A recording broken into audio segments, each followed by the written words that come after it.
So one of the most important things when you're cleaning up your yard that you want to have around is a really good rake. And you can use a rake for everything from cleaning up leaves and debris to spreading mulch in your yard and really getting things back in shape. So last year I made a video about a special rake that I thought was really awesome called the Groundskeeper II. The only complaints I've gotten from people who have received it are how they put the rake together. So it seems very simple. I also heard that a lot of people have put it together wrong. So the point of today's video is to show you how to assemble your Groundskeeper II, and I'm also going to show you that rake in a smaller version. So when you order your Groundskeeper II, what you're actually going to get is a head for the rake right here. You'll get a fiberglass pole, and then the last thing that I think a lot of people are just throwing out is this little rivet. This does not need a rivet gun. In fact, you don't really need many tools at all. If you open up the box, and this seems super easy, and you just go and you put it together, the minute you push this in, most people are going to twist it. It locks in so tightly to this little cap that you will never get this rivet. You'll never get the hole lined up, and you end up having to toss it. It's a really tight fit, and you might not even need the rivet, but that's not how you're supposed to put it together. So all you need to do is get some hand cream, and you're going to put it on the end. Just a little bit of lube, you're basically lubing it up. Put a little bit on the end like that. And the reason you're doing this is it's such a tight fit that if you don't put a little bit of lube, you're never going to get that hole lined up. Line the two holes up and then try to press it straight in without twisting it. And if you can see in that window, you'll see it eventually line up.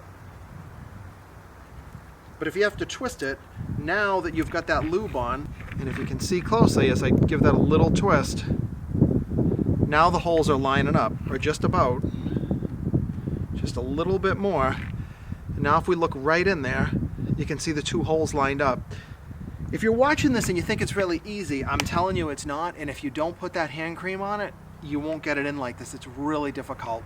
And this is right from the manufacturer. Just take your rivet, and you're going to insert that into the hole, and it should be a little bit snug but not too much, essentially a nail. So you can put it on the ground like this if you want and just hammer it, but what I would really recommend is taking a regular 2x4 like this, place it underneath the rake. That just gives it a little bit of protection, and all you got to do is line your hammer up and just hammer it in. And just one hit usually is enough to do it, or maybe a couple until the nail sits flush. At this point, you've got the rivet in sitting flush and your rake's all set. I wanted to show you a comparison of the two of them. So this is the full-size Groundskeeper right here I've used for about a year, and this is the one that I finally ordered. So if I put them side by side, or maybe head to head is a better way, you can see that this is just about 12 inches.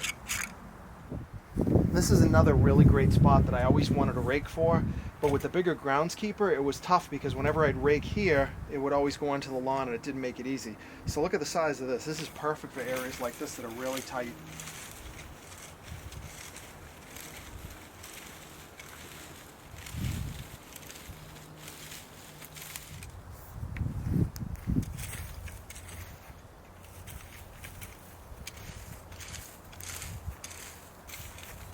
So if you're planning to buy one of these rakes, hopefully this video will help you put it together and not have any problems. If you're interested to buy one of these, there's some links below to the full-size model and this mini model as well, which I really like.